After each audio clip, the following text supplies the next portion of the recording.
मात्र केवल 32,000 रुपए की सैलरी से एक अच्छी आर्थिक स्थिति को कैसे प्राप्त करना है, आइए इसे समझते हैं। इसलिए मैं आपसे ये विनम्र अनुरोध करता हूं कि कृपया करके आप अपनी पेन और अपनी नोटबुक लेकर के बैठे कि मैं जो भी इंपॉर्टेंट चीजें अभी आपको समझाने वाला हूं उससे आप अपनी नोटबुक में नोट करते रहे, क्योंकि केवल 32,000 रुपए की सैलरी से एक अच्छी आर्थिक स्थिति को पाना मतलब उतना भी आसान नहीं है, ये थोड़ा मुश्किल तो है और इसके लिए आपको मेहनत भी करनी पड़ेगी।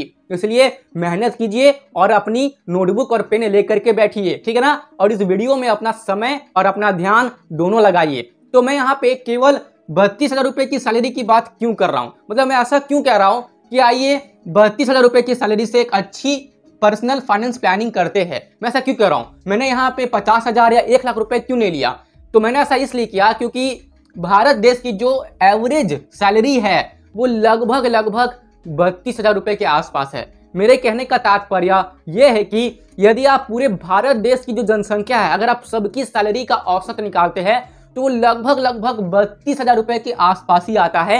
इसलिए मैंने 32,000 रुपए को एज एग्जाम्पल लिया है कि आइए केवल इसी सैलरी से हम पर्सनल फाइनेंस प्लानिंग करते हैं जिससे कि हमारी आर्थिक स्थिति अच्छी बनी रहे।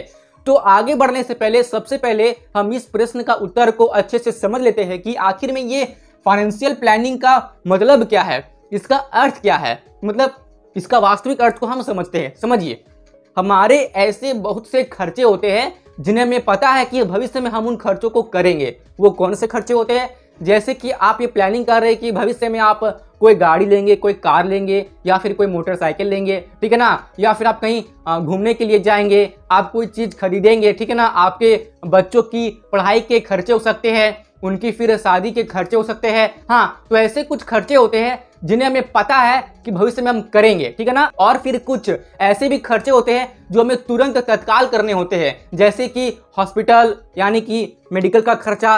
अब वो खर्चा तो हमें तुरंत करना पड़ेगा ना।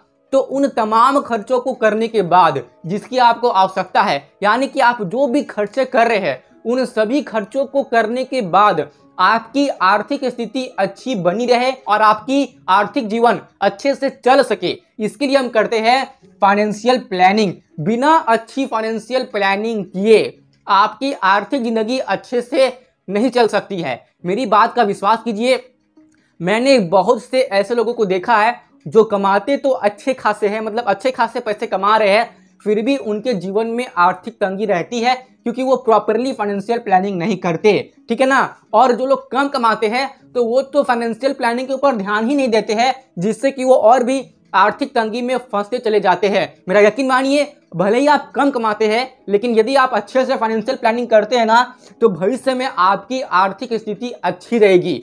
अब वो कैसे रहेगी वही तो मैं आपको इस वीडियो में समझा रहा हूं, इसलिए वीडियो को बिना स्किप किए अच्छे से ध्यान से देखते रहिए। आपका इस वीडियो में दिया गया ध्यान आपकी आर्थिक जीवन को अच्छी भविष्य में बनाने में बहुत काम आ सकती है, ठीक है ना। इसलिए वीडियो को देखते रहिए। और वैसे भी 32,000 रुपए की सैलरी कोई बहुत अधिक सैलरी तो नहीं है, ये तो बहुत कम ही है। वैसे भी हर दिन कुछ ना कुछ महंगाई मतलब बढ़ते जा रही है। आजकल इतनी महंगाई हो गई है कि 32,000 रुपए की सैलरी भी कम पड़ रही है लोगों को, ठीक है ना। और देखिए, अधिकतर लोग तो भारत में मतलब 1-1.5 लाख रुपए तो नहीं कमा रहे ना। तो ये वीडियो मैं उन लोगों के लिए बना रहा हूं जो कम कमा रहे हैं और अच्छी आर्थिक स्थिति को पाने का मतलब अपने मन में एक मनसा रखते हैं, इच्छा रखते हैं, ठीक है।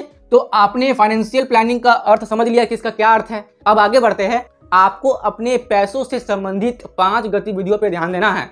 वो 5 गतिविधि क्या है, ध्यान से समझिए। पहली चीज है आपकी इनकम और उसके सोर्सेस, यानी कि आपके पास जो भी इनकम आ रही है, यहाँ पे देखिए, यहाँ पे यानी कि आपकी जो इनकम आ रही है, जहाँ से आपके पैसे आ रहे हैं, तो वो पैसे कहाँ से आ रहे हैं, इसके बारे में जस्ट मैं अभी बात करने वाला हूँ, बस सब बने रहिए, ठीक है ना।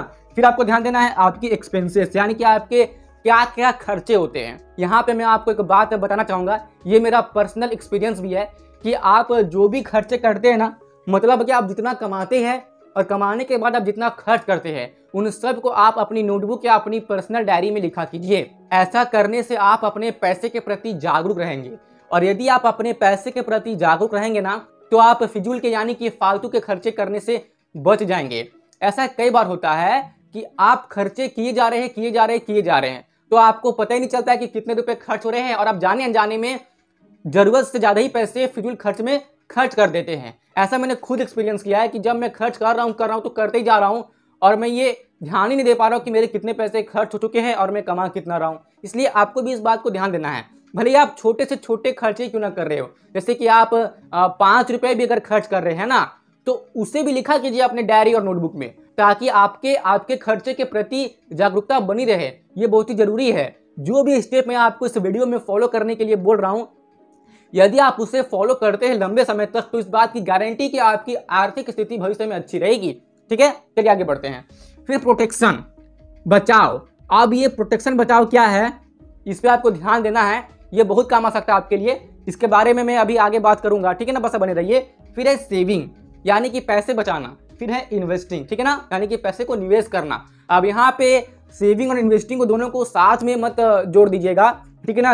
मतलब कि एक अच्छी फाइनेंशियल प्लानिंग में ये दोनों को थोड़ा अलग रखना चाहिए, ठीक है ना। मतलब अब देखिए सेविंग में क्या अलग रखना है और आपका इन्वेस्टमेंट क्या करना है, ये मैं आपको बताऊंगा। बस आप ध्यान में रखिए कि आपको एक अच्छी पर्सनल फाइनेंशियल प्लानिंग के लिए ये 5 चीजें आपको ध्यान में रखनी है: income and it's sources, expenses, protection, saving और इन्वेस्टिंग। ठीक है ना। अब आइए मैं आपको वो पहली चीज बताता हूं जिसे आपको माइंड में रखना है और आपको उसे प्रैक्टिकली अपने लाइफ में अप्लाई भी करना है। तो देखिए, पहली आप क्या कीजिए कि आप अपने करंट फाइनेंशियल सिचुएशन को इवैल्यूएट कीजिए, यानी कि जो भी अभी वर्तमान में जो भी आपकी आर्थिक स्थिति है उसे अच्छे से समझिए कि वो कैसी है। मेरा कहने का मतलब है कि आप ये देखिए कि आपकी जो इनकम है ना वो कहाँ से आ रही है, ठीक है ना। जैसे कि आपकी सैलरी से इनकम आ सकती है, फिर आपकी रेंट से इनकम आ सकती है, फिर आपको बोनस मिल सकता है, या फिर आपको डिविडेंड से इनकम आ सकती है। डिविडेंड इनकम मतलब यानी कि जो भी पैसे आपने किसी शेयर्स में, स्टॉक मार्केट में निवेश किया है तो वहाँ से इनकम आती है, ठीक है ना, उसे कहते हैं डिविडेंड इनकम। इसके बारे में मैंने अपने कई वीडियोस में बात किया है, तो आप उन्हें देख सकते हैं। बस वो इन्वेस्टमेंट एंड स्टॉक मार्केट वाली प्लेलिस्ट खोलिएगा तो वहाँ पे आपको स्टॉक मार्केट और म्यूचुअल फंड से रिलेटेड बहुत सारी वीडियोस मिल जाएगी, तो उन्हें देखकर आप डिविडेंड को और स्टॉक मार्केट को समझ सकते हैं, ठीक है ना।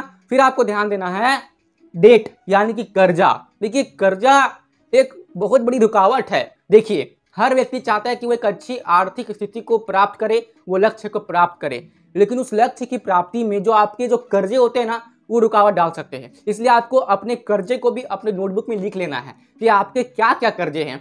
सबसे पहले आपने अपने इनकम के सोर्सेस को अपने नोटबुक में लिख लिया कि आपकी इनकम कहाँ से आ रही है। फिर आप अपने कर्जे को, अपने डेट को भी अपनी नोटबुक में लिख लीजिए कि आपके पास क्या क्या कर्जा है। जैसे कि कोई स्टूडेंट लोन हो सकता है, ठीक है ना, कोई होम लोन हो सकता है, ठीक है ना, कोई पर्सनल लोन वगैरह भी हो सकता है, ठीक है। यानी कि आपने खुद की जरूरत को पूरा करने के लिए कोई लोन लिया है, उसको बोलते हैं पर्सनल लोन, ठीक है। या फिर आपकी कोई क्रेडिट कार्ड की लोन हो सकती है, या उसका EMI चल रहा हो सकता है, ठीक है ना। तो ये सब आपको कर्जे देख लेना है, ठीक है ना। इस बात को आपको ध्यान में रखना है, ठीक है। चलिए, अब बहुत से केसेस में मतलब अधिकतर लोगों के पास तो ये होम लोन नहीं रहता है, ठीक है ना, तो मैंने इसे एग्जाम्पल में जोड़ दिया है। यदि किसी के पास होगा, ठीक है ना, तो वो भी इस बात का ध्यान रखें, ठीक है। फिर आपका आता है एक्सपेंसेस, ठीक है, यानी कि आप खर्चे कहाँ करते हैं, तो उन सारे खर्चों को भी लिखिए। जो भी खर्च हो रहा है, चाहे 1 रुपये भी खर्च हो रहे हैं ना, उसे भी लिखिए ताकि जागरूकता बनी रहे, ठीक है। जैसे कि खाना में खर्च होता है, फूड में, हाँ, पेट्रोल में, गाड़ी आप चलाते होंगे तो पेट्रोल लगता है ना उसमें, तो उसमें खर्च होता होगा, हाँ। फिर आपका बिजली का बिल, उसमें खर्च होता होगा। फिर आपका ये पॉकेट मनी है ना, पॉकेट मनी की वो खर्चे जो आप अपने शौक के लिए करते हैं, शौक के लिए, उसको बोलते हैं पॉकेट मनी, ठीक है ना। मतलब जिसकी आवश्यकता तो नहीं है कि नहीं भी करेंगे तो चलेगा, फिर भी आप शौक के लिए जो खर्चे करते हैं ना उसे कहते हैं पॉकेट मनी, ठीक है। तो इतना कुछ ध्यान में रखने के बाद अब आपको क्या करना है, आइए इसे भी समझते हैं।